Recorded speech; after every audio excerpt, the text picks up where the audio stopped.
বঙ্কুবাবুকে কেউ কোনোদিনও রাগতে দেখেনি।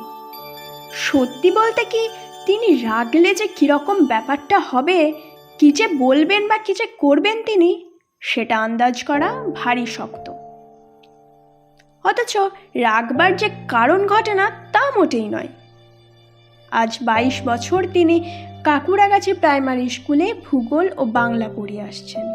এর মধ্যে কত ছাত্র এলো গেল, কিন্তু বঙ্কুবাবুর পেছনে লাগা ব্ল্যাকবোর্ডে তার ছবি আঁকা, তার বসবার চেয়ারে গাবের আঠা মাখিয়ে রাখা, কালী পুজোর রাত্রে তার পেছনে ছুঁচোবাজি ছেড়ে দেওয়া, এসবই 22 বছর ধরে ছাত্র পরম্পরায় চলে আসছে। বঙ্কুবাবু কিন্তু কখনো রাগেননি, কেবল মাঝে মাঝে গলা খাঁকিয়ে বলেছেন, ছি। এর একটা কারণ অবশ্য এই, শুনে লাগাটা কিছুতেই বরদাস্ত হয় না। এই বৈঠকে তাকে নিয়ে যে ধরনের ঠাট্টা তামাশা চলে, সেটা সত্যিই মাঝে মাঝে সহ্যের সীমা ছাড়িয়ে যায়। এই তো সেদিন 2 মাসও হয়নি ভূতের কথা হচ্ছিল, বঙ্কুবাবু সচরাচর মুখ খোলেন না। সেদিন নিধুবাবু অবাক হওয়ার ভান করে বললেন, বেকা আবার কি বলছে? হ্যাঁ, কে আসবে এখানে? কোত্থেকেই বা আসবে? বঙ্কুবাবু আবার মৃদুস্বরে বললেন, অন্য গ্রহ থেকে কোনো লোক। ভৈরব চক্রবর্তী তার অভ্যাস মতো বঙ্কুবাবুর পিঠে একটা অভদ্র চাপড় মেরে নিধুমক্তার কথায় সায় দিয়ে বললেন, ঠিক, বুদ্ধি বলো, চেহারা বলো, যাই বলো, বেকা একেবারে আইডিয়াল। রামকানাই বলল, একেবারে জাদুঘরে রাখার মতো, কিংবা চিড়িয়াখানায়।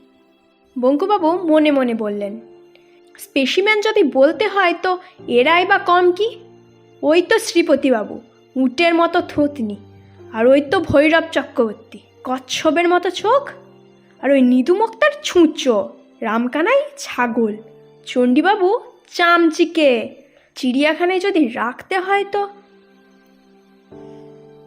বঙ্কুবাবুর চোখে জল এলো, তিনি উঠে পড়লেন।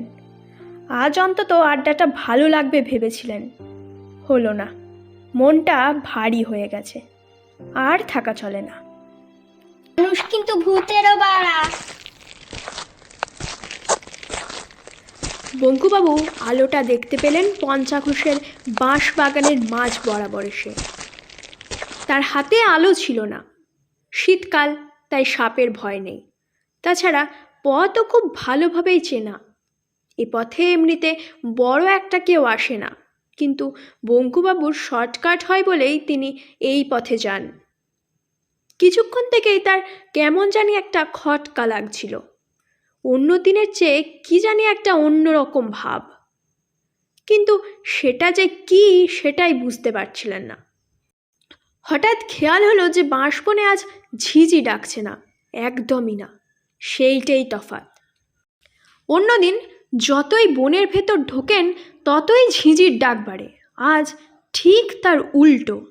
তাই এমন থমথমে ভাব। ব্যাপার কি, ঝিঝিগুলো সব ঘুমোচ্ছে নাকি? ভাবতে ভাবতে হাত বিষে গিয়ে পূব দিকে চোখ যেতেই আলোটা দেখতে পেলেন। প্রথমে মনে হলো বুঝি আগুন লেগেছে। বনের মধ্যিখানের ফাঁকটায় যেখানে ডোবাটা রয়েছে, তার চারপাশের বেশ খানিকটা জায়গা জুড়ে গাছের ডালে ও পাতায় একটা গোলাপি আভা, আর নিচে ডোবার সমস্ত জায়গাটা জুড়ে উজ্জ্বল গোলাপি আলো। কিন্তু আগুন নয়, কারণ আলোটা স্থির। বঙ্কুবাবু এগোতে লাগলেন। কানের মধ্যে একটা শব্দ আসছে, কিন্তু সেটা যেন ধরা ছোঁয়ার বাইরে। হঠাৎ কানে তালা লাগলে যেমন শব্দ হয়, এ যেন ঠিক সেরকম। বঙ্কুবাবুর গা একটু ছমছম করে থাকলেও একটা অদম্য 30 হাত দূরে বড় বাঁশঝাড়টা পেরোতেই তিনি জিনিসটা দেখতে পেলেন। একটা অতিকায় উপুর করা কাঁচের বাটির মতো জিনিস সমস্ত ডোবাটাকে আচ্ছাদন করে পড়ে আছে, এবং তার প্রায় স্বচ্ছ ছাউনির ভেতর থেকে একটা তীব্র অথচ স্নিগ্ধ গোলাপি আলো বিচ্ছুরিত হয়ে চতুর্দিকের বনকে আলো করে দিয়েছে। এমন অদ্ভুত দৃশ্য বঙ্কুবাবু স্বপ্নেও কখনো দেখেননি। অবাক বিস্ময়ে কিছুক্ষণ চেয়ে থাকার পর বঙ্কুবাবু লক্ষ্য করলেন যে জিনিসটা স্থির হলেও যেন নির্জীব নয়, অল্প অল্প স্পন্দনের আভাস পাওয়া যাচ্ছে। নিঃশ্বাস প্রশ্বাসে মানুষের বুক যেমন ওঠে নামে, কাঁচের ঢিবিটাও ঠিক তেমনই উঠছে নামছে। বঙ্কুবাবু ভালো করে দেখবার জন্য আর হাত চারেক এগিয়ে যেতেই হঠাৎ যেন তার শরীরে বিদ্যুৎ প্রবাহ খেলে গেল, আর তার পর মুহূর্তেই তিনি অনুভব করলেন যে তার হাত পা যেন কোনো অদৃশ্য বন্ধনে বেঁধে ফেলা হয়েছে। তার শরীরে আর শক্তি নেই, তিনি না পারেন এগোতে, না পারেন পিছোতে। কিছুক্ষণ এইভাবে আড়ষ্ট হয়ে দাঁড়িয়ে থেকে বঙ্কুবাবু দেখলেন যে জিনিসটার স্পন্দন আস্তে আস্তে থেমে গেল, আর সঙ্গে সঙ্গে মিলিয়ে গেল সেই অদ্ভুত কানে তালা লাগার শব্দটা। তারপর হঠাৎ রাতের নিস্তব্ধতা ভেদ করে কতকটা মানুষের মতো কিন্তু অত্যন্ত মিহি গলায় চিৎকার এলো, মিলি পিপিং ক্রোক, মিলি পিপিং ক্রোক। বঙ্কুবাবু চমকে গিয়ে এ আবার কি ভাষা রে বাবা, আর যে বলছে সেই বা কোথায়? দ্বিতীয় চিৎকার শুনে বঙ্কুবাবুর বুকটা ধড়াস করে উঠল। হু are you, who are you. এ যে ইংরেজি, হয়তো তাকেই জিজ্ঞেস করা হচ্ছে প্রশ্নটা।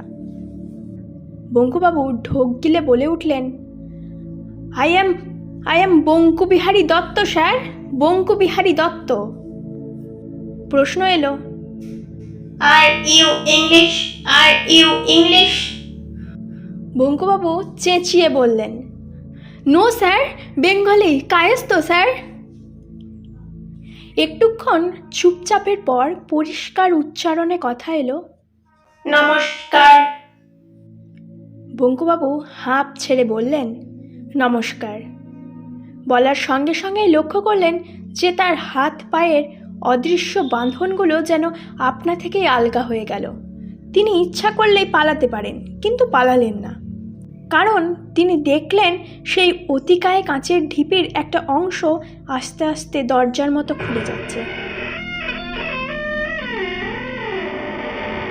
সেই দরজা দিয়ে বেরিয়ে এলো প্রথমে একটা মসৃণ বলের মতো মাথা, তারপর একটা অদ্ভুত প্রাণীর সমস্ত শরীরটা।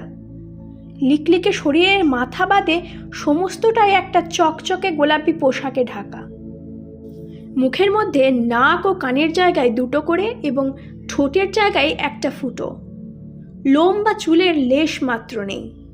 হলদে গোল গোল চোখ দুটো এমনই উজ্জ্বল যে দেখলে মনে হয় আলো জ্বলছে। লোকটা আস্তে আস্তে বঙ্কুবাবুর দিকে এগিয়ে এসে তার 3 হাত দূর থেকে তাকে এক দৃষ্টে দেখতে লাগলো। বঙ্কুবাবুর হাত দুটো আপনা থেকেই জোর হয়ে এলো। প্রায় 1 মিনিট দেখার পর লোকটা সেই রকম বাঁশির মতো মিহি গলায় বলল, তুমি মানুষ? বঙ্কুবাবু বললেন,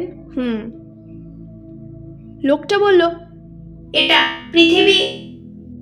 বঙ্কুবাবু বললেন, ঠিক ধরেছি, যন্ত্রপাতিগুলো গোলমাল করছে। যাবার কথা ছিল প্লুটোয়, একটা সন্দেহ ছিল মনে, তাই তোমাকে প্রথমে প্লুটোর ভাষায় প্রশ্ন করলাম। যখন দেখলাম তুমি উত্তর দিলে না, তখন বুঝতে পারলাম যে পৃথিবীতে এসে পড়েছি। পণ্ডশ্রম হলো, ছি ছি ছি, এত দূরে এসে। আরেকবার এরকম হয়েছিল, বুধ যেতে বৃহস্পতিতে গিয়ে পড়েছিলাম, 1 দিনের তফাৎ আর কি। হে হে হে। বঙ্কুবাবু কি বলবেন বুঝতে পারলেন না। তাছাড়া ওর এমনিতেই অস্বস্তি লাগছিল, কারণ লোকটা সরু সরু আঙুল দিয়ে ওর হাত পা টিপে টিপে দেখতে আরম্ভ করেছে। টেপা শেষ করে লোকটা বলল, আমি ক্রেনিয়াস গ্রহের এক মানুষের চেয়ে অনেক উচ্চ স্তরের প্রাণী। এই লিকলিকে 4 ফুটের লোকটা মানুষের চেয়ে উচ্চ স্তরের প্রাণী বললেই হলো। বঙ্কুবাবুর হাসি পেল। লোকটা কিন্তু আশ্চর্যভাবে বঙ্কুবাবুর মনের কথা বুঝে ফেলল। সে বলল, অবিশ্বাস করার মতো কিছু নেই, প্রমাণ আছে। কটা ভাষা জানো? বঙ্কুবাবু মাথা চুলকিয়ে বললেন, বাংলা, ইংরেজি আর হিন্দিটা মানে মানে আড়াইটে। হ্যাঁ, আমি জানি 14,000। তোমাদের সৌরজগতে এমন ভাষা নেই যা আমি জানি না। তাছাড়া আরো 31টি বাইরের গ্রহের ভাষা আমার জানা আছে। এর 25টি গ্রহে আমি নিজেই গেছি। তোমার বয়স কত? 50। আমার 833। তুমি জানোয়ার খাও?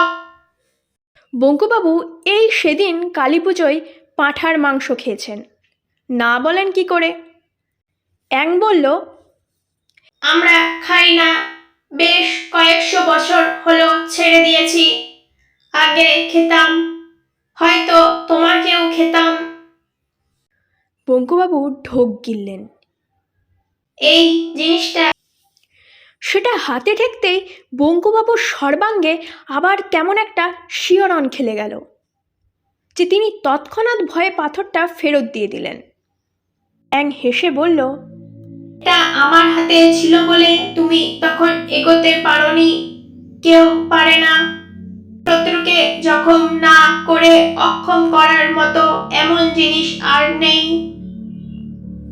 বঙ্কুবাবু এবার সত্যিই অবাক হতে শুরু করেছেন।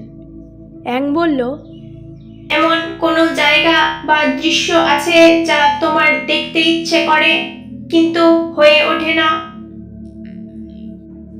বঙ্কুবাবু ভাবলেন, সারা পৃথিবীটাই তো দেখা বাকি। ভূগোল পড়ান, অথচ বাংলাদেশের গুটিকত গ্রাম ও শহর ছাড়া আর কি দেখেছেন তিনি? বাংলাদেশেরই বা কি দেখেছেন? হিমালয়ের বরফ দেখেননি, দীঘার সমুদ্র দেখেননি, সুন্দরবনের জঙ্গল দেখেননি, এমনকি শিবপুরের বাগানের সেই বট গাছটা পর্যন্ত দেখেননি। মুখে বললেন, অনেক কিছুই তো দেখিনি। ধরুন গরম দেশের মানুষ, তাই নর্থ পোলটা দেখতে খুব ইচ্ছে করে। অ্যাং একটা ছোট কাঁচ লাগানো নল বার করে বঙ্কুবাবুর মুখের সামনে ধরে বলল, এইটাই চোখ লাগাও। চোখ লাগাতেই বঙ্কুবাবুর গায়ে কাঁটা দিয়ে উঠল। এও কি সম্ভব? তার চোখের সামনে ধুধু করছে অন্তহীন বরফের মরুভূমি। তার মাঝে মাঝে মাথা উঁচিয়ে আছে পাহাড়ের মতো এক একটা বরফের চাই। ওপরে গাঢ় নীল আকাশে রামধনুর রঙে রঙিন বিচিত্র নকশা, সব ক্ষণে ক্ষণে রূপ পাল্টাচ্ছে। অরোরা বোরিয়ালিস। ওটা কি? ইগলু? ওই পোলার বেয়ারের শাড়ি, ওই পেঙ্গুইনের দল, ওটা কোন বিভৎস জানোয়ার? ভালো করে দেখে বঙ্কুবাবু চিনলেন সিন্ধু ঘটক। একটা নয়, দুটো প্রচণ্ড লড়াই চলছে। মূলোর মতো জোড়া দাঁত একটা আর একটার গায়ে বসিয়ে দিল। শুভ্র বরফের গায়ে লাল রঙের স্রোত। পৌষ মাসের শীতে বরফের দৃশ্য দেখে বঙ্কুবাবুর ঘাম ঝরতে শুরু করলো। অ্যাং বলল, ব্রাজিলে যেতে ইচ্ছে করে না? বঙ্কুবাবুর মনে পড়ে গেল সেই মাংস খেকো পিরহানা মাছ।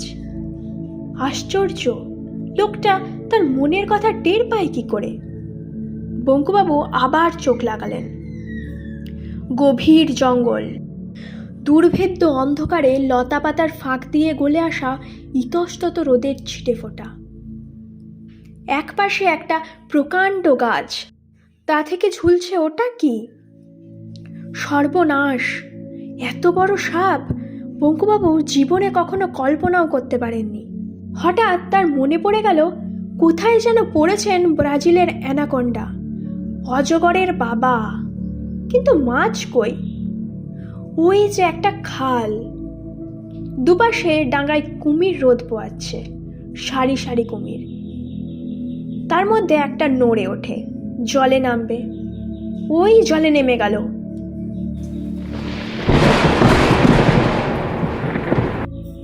বঙ্কুবাবু শব্দটাও যেন শুনতে পেলেন। কিন্তু এ কি ব্যাপার? কুমিরটা এমন বিদ্যুৎ বেগে জল ছেড়ে উঠে এলো কেন? কিন্তু এ কি সেই একই কুমির?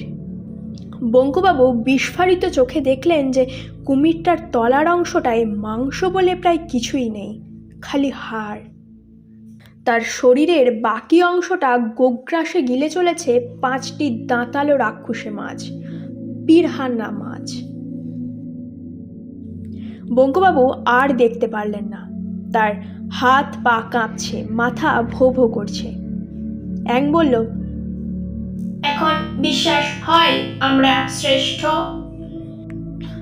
বঙ্কুবাবু জিভ দিয়ে ঠোঁট চেটে বললেন, তা তো বটেই, নিশ্চয়ই বিলক্ষণ, 100 বার। অ্যাং বলল, বেশ, তোমায় দেখে এবং তোমার হাত পা টিপে মনে হচ্ছে যে তুমি নিকৃষ্ট প্রাণী হলেও মানুষ হিসেবে খারাপ নও। তবে তোমার দোষ হচ্ছে যে তুমি অতিরিক্ত নিরীহ, তাই তুমি জীবনে উন্নতি করোনি। অন্যায়ের প্রতিবাদ না করা বা নীরবে অপমান সহ্য করা, এসব শুধু মানুষ কেন, কোনো প্রাণীরই শোভা পায় না। যাক, তোমার সঙ্গে আলাপ হবার কথা ছিল না, হয়ে ভালোই লাগলো।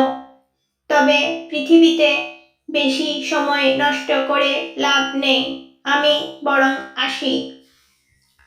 বঙ্কুবাবু বললেন, আসুন বাবু, আমিও আপনার সঙ্গে আলাপ করে খুব।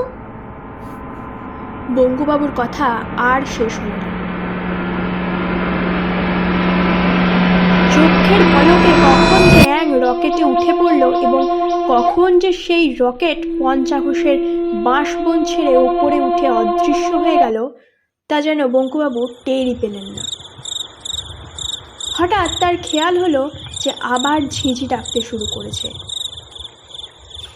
বাড়ির দিকে হাঁটতে শুরু করেন বঙ্কুবাবু। তার মনে একটা আশ্চর্য ভাব অনুভব করলেন। কত বড় একটা ঘটনা যে তার জীবনে ঘটে গেল, এই কিছুক্ষণ আগেও তিনি সেটা ঠিক উপলব্ধি করতে পারেননি। কোথাকার কোন সৌরজগতের এক গ্রহ থেকে, তার নামও হয়তো কেউ কখনো শোনেনি, তারই একজন লোক তো নয়, অ্যাং, তার সঙ্গে এসে আলাপ করে গেল। কি আশ্চর্য, কি অদ্ভুত! সারা পৃথিবীতে আর কারো সঙ্গে নয়, কেবল তার সঙ্গে। তিনি শ্রী বঙ্কুবিহারী দত্ত, কাকুরগাছি প্রাইমারি স্কুলে ভূগোল ও বাংলার শিক্ষক। আজ এই এখন থেকে অন্তত একটা অভিজ্ঞতায় তিনি সারা পৃথিবীতে এক ও অদ্বিতীয়। বঙ্কুবাবু দেখলেন তিনি আর হাঁটছেন না, নাচছেন। পরদিন রবিবার। শ্রীপতিবাবুর বাড়িতে জোর আড্ডা। কালকের আলোর খবরটা আজ কাগজে বেরিয়েছে, তবে নেহাতি নগণ্যের পর্যায়ে। বাংলাদেশের মাত্র 2-1টা জায়গা থেকে আলোটা দেখতে পাওয়ার খবর এসেছে, তাই সেটাকে ফ্লাইং শসার বা উড়ন্ত পিরিচের মতো গুজবের মধ্যে ফেলে দেওয়া হয়েছে। আজ পঞ্চাঘোষ আড্ডায় এসেছেন। তার 40 বিঘের বাঁশবাগানের মধ্যে যে ডোবাটা আছে, তার চারপাশে 10টা বাঁশঝাড় নাকি রাতারাতি একেবারে ন্যাড়া হয়ে গেছে। শীতকালে বাঁশের শুকনো পাতা ঝরে বটে, কিন্তু এভাবে হঠাৎ ন্যাড়া হয়ে যাওয়াটা খুবই অস্বাভাবিক। এই বিষয়ে কথা হচ্ছিল। এমন সময় ভৈরব চক্রবর্তী হঠাৎ বলে উঠলেন, আজ বঙ্কুরে তো দেরি কেন? তাই তো, এতক্ষণ কারো খেয়াল হয়নি। নিধু মুক্তার বললেন, ব্যাকা কি আর সহজে এমুক হবে? কাল মুখ খুলতে গিয়ে চা কামড়ানি খেয়েছে। শ্রীপতিবাবু ব্যস্ত হয়ে বললেন, তা বললে চলবে কেন? বঙ্কুকে যে চাই। রামকানাই, তুমি একবার যাও দেখি, ধরে নিয়ে আসতে পারো কিনা। রামকানাই বলল, চাটা খেয়ে যাচ্ছি। বলে সবে পেয়ালায় চুমুক দিতে গেছেন, এমন সময় বঙ্কুবাবু এসে ঘরে ঢুকলেন বললে অবশ্যই কিছুই বলা হলো না। একটা ছোটোখাটো বৈশাখী ঝড় যেন একটি বেটেখাটো মানুষের বেশে প্রবেশ করে সবাইকে থমথমিয়ে দিল। তারপরে ঝড়ের খেলা। প্রথমে পুরো 1 মিনিট ধরে বঙ্কুবাবু অট্ট হাসি হাসলেন, যে হাসি আগে কেউ কোনোদিন শোনেনি, তিনি নিজেও শোনেননি। তারপর হাসি থামিয়ে প্রচণ্ড একটা গলা খাঁকরানি দিয়ে গম্ভীর গলায় বলতে শুরু করলেন, বন্ধুগণ, আমি অত্যন্ত আনন্দের সঙ্গে জানাচ্ছি যে আজ এই আড্ডায় আমার শেষ দিন। আপনাদের দলটি ছাড়ার আগে আমি কয়েকটি কথা আপনাদের বলে যেতে চাই, এবং তাই আজ এখানে আসা। 1 নম্বর, সেটা সকলের সম্বন্ধেই খাটে। আপনারা সবাই বড্ড বাজে বকেন। যে বিষয়ে জানেন না সে বিষয়ে কথা বললে লোকে বোকা বলে। 2 নম্বর, এটা চণ্ডীবাবুকে বলছি। আপনাদের বয়সে পরের ছাতা জুতো লুকিয়ে রাখা শুধু অন্যায় নয়, ছেলে মানুষই। দয়া করে আমার ছাতাটা এবং খয়েরি ক্যাম্বিসের জুতোটা কালকের মধ্যে আমার বাড়িতে পৌঁছে দেবেন। নিধুবাবু, আপনি যদি আমাকে ব্যাকা বলে ডাকেন তবে আমি আপনাকে ছ্যাঁদা বলে ডাকবো, আপনাকে সেইটাই মেনে নিতে হবে। আর শ্রীপতিবাবু, আপনি গণ্যমান্য লোক, আপনার মোসাহেবের প্রয়োজন হবে বইকি, কিন্তু জেনে রাখুন যে আজ থেকে আমি আর ও দলে নেই। যদি বলেন তো আমার পোষা হুলোটাকে পাঠিয়ে দিতে পারি, ভালো পা চাটতে পারে। ওহো, পঞ্চাবাবুও এসেছেন দেখছি, আপনাকেও খবরটা দিয়ে রাখি। কাল রাত্রে ক্রেনিয়াস গ্রহ থেকে একটি অ্যাং এসে আপনাদের বাঁশবাগানের ডোবাটির মধ্যে নেমেছিল। আমার সঙ্গে তার আলাপ হয়েছে। লোকটি অ্যাংটি ভারী ভালো। এই বলে বঙ্কুবাবু তার বাঁ হাত দিয়ে ভৈরব চক্রবর্তীর পিঠে একটা চাপড় মেরে বিষম খাইয়ে সদর্পে শ্রীপতিবাবুর ঘর থেকে বেরিয়ে গেলেন।